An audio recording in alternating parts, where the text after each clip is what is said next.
Most people think they are in control of their lives. But the truth is, you are a slave to your impulses, a slave to the opinions of people who don't even like you, and a slave to a mind that is currently rotting in comfort. Stoicism isn't about staying calm while the world burns. It's about becoming a predator of your own weaknesses. It's about 8 truths so uncomfortable, most people would rather stay broken than face them. If you are looking for a motivational video to make you feel good for 5 minutes, leave now. This isn't for you. This is for the person who is tired of being a spectator in their own life. In the next minutes, we are going to burn down who you think you are. We are going to install 8 ancient, lethal frameworks that will make you untouchable. By the end of this, you won't just think differently, you'll be dangerous. Truth number 1. Your kindness is actually cowardice. Let's begin. You think kindness is your strongest trait. You wear it like armor. You hold doors open. You swallow your anger. You let people say things to you that you know are wrong. And you call it being a good person. That feeling you get when someone says, "You're so nice." You've built an entire identity around that sentence. But here's what's actually happening. Every time you stay quiet when you should speak, every time you bend yourself into a shape that makes other people comfortable, every time you choose peace over honesty, you're not being kind. You're being afraid. That's the part no one tells you. Kindness, the way most people practice it, isn't a moral choice. It's a survival strategy. You learned early that conflict meant danger, that saying no meant losing someone. So you buried the parts of yourself that were sharp, that were loud, that were honest, and you called the burial a virtue. You called your fear kindness. You called your silence patience. You called your inability to protect yourself being the bigger person. And the world thanked you for it. Because a person who never pushes back is easy to be around. They're easy to use. Think about the last time someone took advantage of your goodness. Maybe it was a friend who borrowed something and never returned it. Maybe it was someone at work who took credit for what you did. Maybe it was someone closer, someone you loved. You didn't say anything, not because you didn't see it happening. You saw it. You felt it. But the version of yourself you'd built, the kind one, the patient one, the one who doesn't cause problems, that version wouldn't allow you to act. So, you swallowed it. And that's not strength. That is the quietest form of self-destruction there is. Real kindness isn't soft. Real kindness has teeth. It's the kind that tells a friend the truth they don't want to hear. It's the kind that says no without apologizing.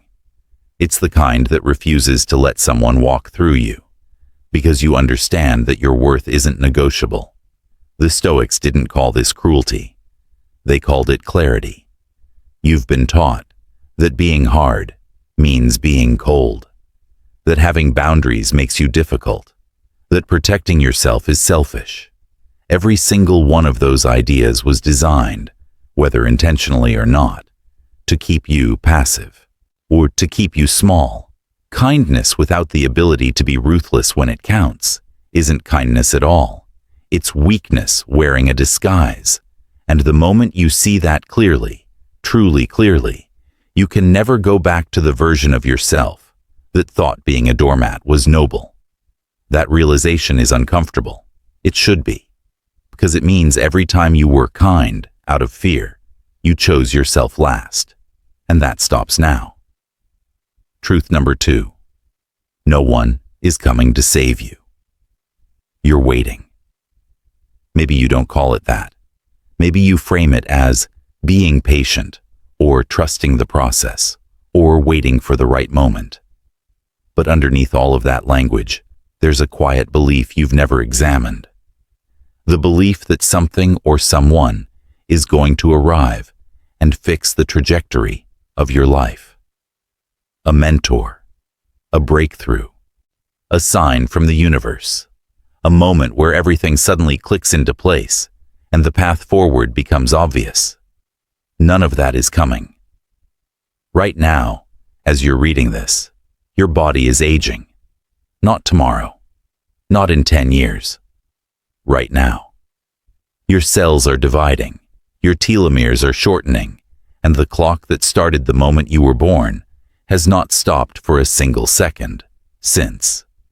Every day you spend waiting for someone to hand you a map is a day you can never get back.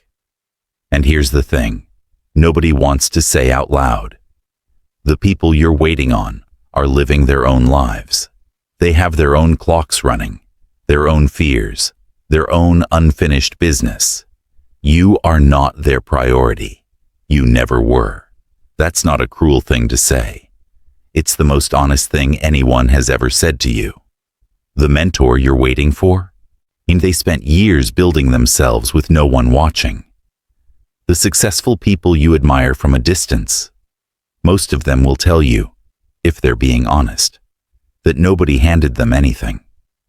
They built it in the dark, alone, with nothing but their own refusal to stay still. You've been waiting for permission to become who you already have the capacity to be. No one is authorized to give you that permission. Not your parents, not your friends, not a book or a video or a moment of clarity at 3 a.m. The only person who can flip that switch is you. And this is where it gets uncomfortable. Because accepting that no one is coming to save you doesn't just mean you have to start working harder. It means you have to stop blaming. Stop looking outward for the reason you haven't moved. Stop replaying the story of how life wasn't fair. How you didn't get the opportunities other people got. How the odds were stacked against you. Maybe they were. It doesn't matter. The people who make it aren't the ones who had the easiest road. They're the ones who stopped waiting for the road to be easy and started walking it anyway. You have been given one life, one shot at this, and the seconds are disappearing whether you're ready or not. No one is coming to save you, so the only question left is a simple one. Brutal, but simple. Are you going to save yourself? Truth number 3. Your ego is a suicide note. You have an enemy living inside your head. It doesn't look like an enemy. It feels like protection. It feels like confidence, like self-worth, like the voice that tells you you deserve more. You're better than this. You have something to prove. You've carried it your entire life, and you've never once questioned whether it was helping you or destroying you. It's destroying you. Your ego is not your identity. It's a parasite. And like every parasite, it survives by feeding off its host, which is you. Think about the last time you didn't start something because it felt too risky, too uncertain, too likely to end in failure. You told yourself you weren't ready, that the timing wasn't right, that you needed more information, more preparation, more proof that it would work before you committed. That wasn't caution. That was your ego making a calculation. If you try and fail, it dies. If you never try, it stays safe. So it whispers reasons why now isn't the time. It builds a story where waiting is wisdom and action is reckless. And you listened. Every goal you haven't pursued, every conversation you avoided, every version of yourself you haven't become. Trace it back far enough and you'll find the same thread. You were more concerned with how you looked than with what you could actually become. That's what the ego does. It turns your life into a performance. And the audience it's performing for? People who, for the most part, aren't even watching. Here's the paradox that will sit with you long after this is over. The people who appear the most confident are almost always the people who have stopped caring about appearing confident. They aren't performing strength. They don't need to. They've already done the work of stripping away the version of themselves that needed to be seen a certain way. Confidence isn't loud. It's quiet. It doesn't announce itself. The loudest person in the room is almost always the most afraid. Ego death isn't something that happens to you. It's something you choose. You choose it the moment you decide that being right matters less than growing. That looking good matters less than actually being good. That the image you've spent years constructing in other people's minds is worth less than the person you could become if you stopped building it. This is where most people stop. Because letting go of the ego feels like letting go of yourself. It feels like disappearing. But it's the opposite. It's the first time you actually show up as yourself. Not the version you curated for others. Not the highlight reel. The real thing, unfiltered and unguarded. Your ego has been writing the script of your life, and every single chapter it's written has been a lie. It's time to take the pen back. Truth number 4. The cost of the lethal mind. Let's stop here for a second. Everything we've covered so far has been uncomfortable, deliberately. You've been told your kindness might be fear, that no one is coming to help you, that the version of yourself you've been protecting is the very thing holding you back. That's a lot to sit with. And if you're feeling something heavy right now, if there's a tightness in your chest, a quiet voice telling you that this is too much, that you're not built for this kind of thinking, that's not weakness. That's honesty. The path we're talking about is lonely. That's the part no one advertises. The people who walk this road don't post about it. They don't broadcast the nights they spent staring at the ceiling, in questioning everything they thought they knew about themselves. They don't talk about the friendships that quietly ended because they stopped pretending to be who everyone expected them to be. But those nights happened, for every single one of them. This isn't a version of self-improvement where you wake up feeling motivated and the world bends to your will. This is the version where you look at yourself without flinching and don't like everything you see. Where you realize that the life you've been building was designed around other people's comfort, not your own growth. That realization doesn't feel like freedom. Not at first. At first, it feels like the ground disappearing beneath you. There will be a moment, maybe it's already happened, where you feel completely alone in this. Where the people closest to you don't understand why you're changing, why you're quieter, why you're saying no to things you used to say yes to without thinking. They'll call it a phase. They'll say you're overthinking it. Some of them will take it personally. Let them. Because here's what's true. The discomfort you're feeling right now isn't a sign that you're doing something wrong. It's a sign that you're finally doing something real. Every person who has ever genuinely transformed has stood exactly where you're standing, in the wreckage of the person they used to be, with no guarantee that the person they're becoming will be worth it. It will be. Not because this road leads somewhere glamorous. It doesn't.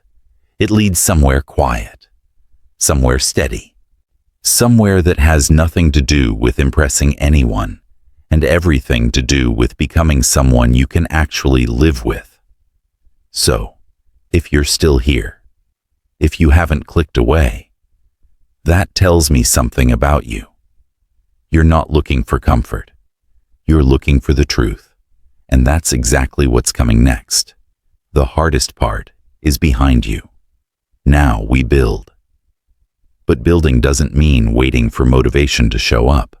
It means moving toward the exact thing that makes you want to stop. Truth number 5. Seek out the resistance. Most people spend their entire lives running from discomfort. They construct entire systems around avoiding it. They pick careers that feel safe. They stay in relationships that are familiar. They scroll through their phones for hours, not because they enjoy it, but because stillness terrifies them. Because stillness means feeling things they've spent years learning to ignore. And they call this living. It isn't. Every day you wake up and nothing challenges you is a day your mind got weaker. Not stayed the same. Weaker. Mental strength doesn't work like a bank account, where the balance holds steady if you just leave it alone. It works like a muscle. And muscles that aren't trained don't stay where they are. They shrink. Think about the last week you had where everything went smoothly.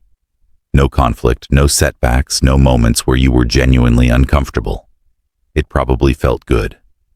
Relaxing, even. But look at what you were doing during that time. Were you growing? Were you becoming sharper, more capable, more honest with yourself? You weren't. You were coasting. And coasting is just a slower way of falling behind.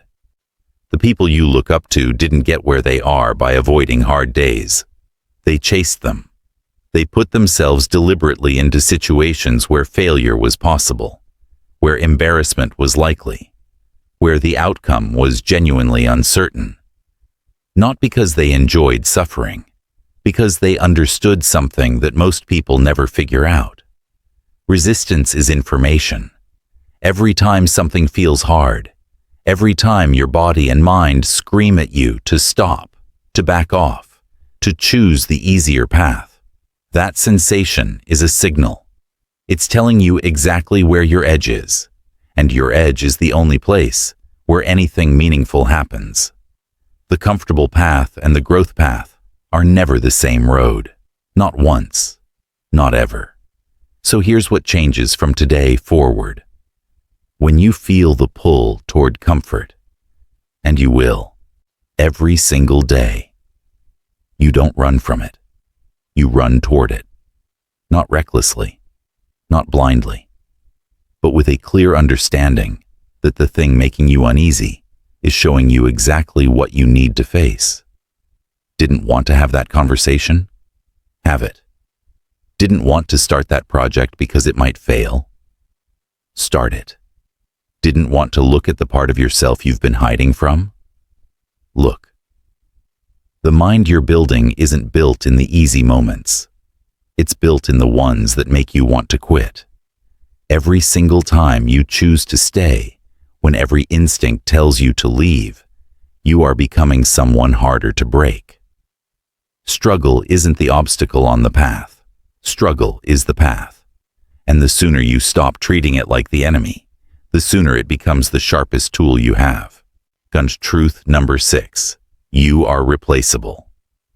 This one is going to sting. Not because it's cruel, because it's the one truth in this entire video that your mind will fight the hardest to reject. Your ego will throw up every possible defense against what's about to be said. It will call it cynical, harsh, unnecessarily dark. Listen anyway. You are replaceable. 48 hours after you die, the world will not stop. The sun will come up. Traffic will move. People will laugh at jokes, fall in love, argue about small things, and go to bed without once thinking about the space you left behind. The meetings you attended will be filled by someone else. The role you played in someone's life will, with time, be filled by someone else. This isn't a depressing thought. This is the most liberating thing you will ever understand. Because if you actually let that sink in, if you sit with it long enough for it to move past your resistance and land somewhere deep, something shifts. The weight of all the things you've been carrying starts to feel different. The fear of what others think of you, it becomes almost laughable. The embarrassment of that moment you can't stop replaying. It dissolves. The need to be seen, validated, remembered in some permanent way. It was always a fiction. The Stoics understood this better than almost anyone in history. They didn't teach memento mori. the awareness of death, to make people sad. They taught it to make people free. Because the moment you truly accept that your time is borrowed and your significance is temporary, you stop wasting your energy on things that were never worth the energy in the first place. You stop shrinking yourself to fit into rooms where you were never meant to stay. You stop apologizing for taking up space. You stop letting the opinion of someone who will forget your name in 5 years dictate how you live your life. None of this means nothing matters. It means the opposite. If your time is genuinely limited, then spending it trying to be irreplaceable in the eyes of other people is the greatest waste there is. The only thing that survives the 48 hours, the only thing that actually carries weight, is who you were when no one was watching. Not your reputation, not your image, not the version of yourself you performed for the world. The quiet, private, unglamorous work of becoming someone you could respect. That's where the real game is played. Not out there, in the eyes of others, in here. And if you understand that, if you genuinely feel it, then nothing anyone says or thinks about you will ever hold power over you again. That isn't arrogance. That's the quietest form of strength there is. And if the opinions of others were never the point, then every time you've talked about your goals to be seen, to be validated, you were handing your power to the one thing that doesn't matter. Truth number 7. Silence is your greatest weapon. You've been sabotaging yourself every time you open your mouth, not intentionally. You don't sit down and think, today I'm going to destroy my own chances. But every time you tell someone about the business you're starting, the goal you're working toward, the version of yourself you're trying to become, you are handing your momentum to someone else. You are taking the energy that should go into action and converting it into words. And words without action behind them are just noise. There's a reason this happens, and it has nothing to do with willpower. When you talk about a goal, your brain releases a small hit of dopamine, the same chemical that fires when you actually achieve something. Your mind registers the conversation as a form of progress. It feels like movement. It feels like you're getting closer. You aren't. You just tricked your brain into believing you did something when all you did was talk about doing something. And here's the brutal part. The more you talk about it, the less likely you are to actually do it. Because the dopamine hit already arrived. The feeling of progress is already there. So the drive to act, the actual friction that pushes you forward, quietly disappears. Talking about your goals is a drug. And like most drugs, it feels good in the moment and costs you everything in the long run. Think about the people you genuinely admire, the ones who seem to have built something real, something that carries weight. How much do they talk about what they're working on? Not the ones performing on social media, the ones actually building. They don't announce it. They wake up. They do the work. They go to bed. And somewhere along the way, without ever posting about it or telling anyone, the thing they were building becomes undeniable.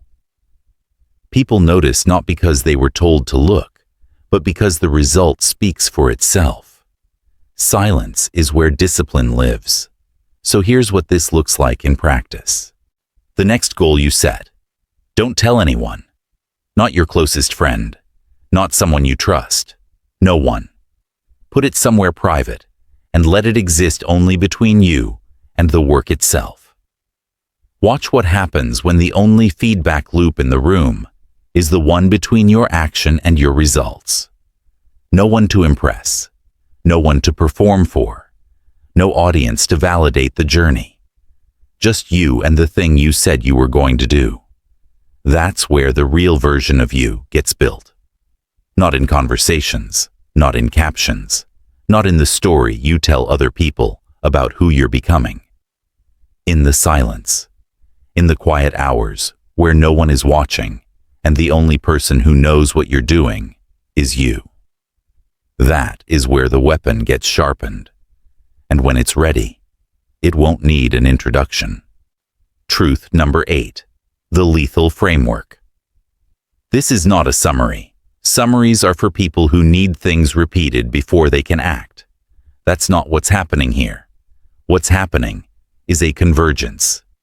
8 truths that, when held together, form something that operates differently from any single one of them on its own. This is the framework. This is what it looks like when all of it lives in the same mind at the same time. Your kindness is only real when it comes from a place of choice, not fear. The moment you stop being kind because you're afraid of conflict and start being kind because you've chosen to be, that's when it carries weight. No one is coming to save you. And that isn't a curse. It's the starting line. Your ego is the only thing standing between you and the person you were built to become. Strip it, not once, you continuously, every single day. The loneliness and the discomfort aren't signs that you're failing. They're signs that you're finally doing something that matters. Resistance isn't the enemy. It's the classroom. And the only students who graduate are the ones who stayed when it got hard. You are replaceable. And that thought, fully accepted, is the door to every form of freedom you've been searching for. Silence is not emptiness. It is precision. It is the space where real work happens, unseen and unannounced. And when all of these truths live inside the same person, not as ideas but as a way of operating, something changes that can't be undone. Most people will finish this video and feel something, a flash of intensity, a moment where something inside them shifted, and then they'll open another app. You scroll past something meaningless, and by tomorrow, the feeling will be gone. That's not a prediction. That's a pattern.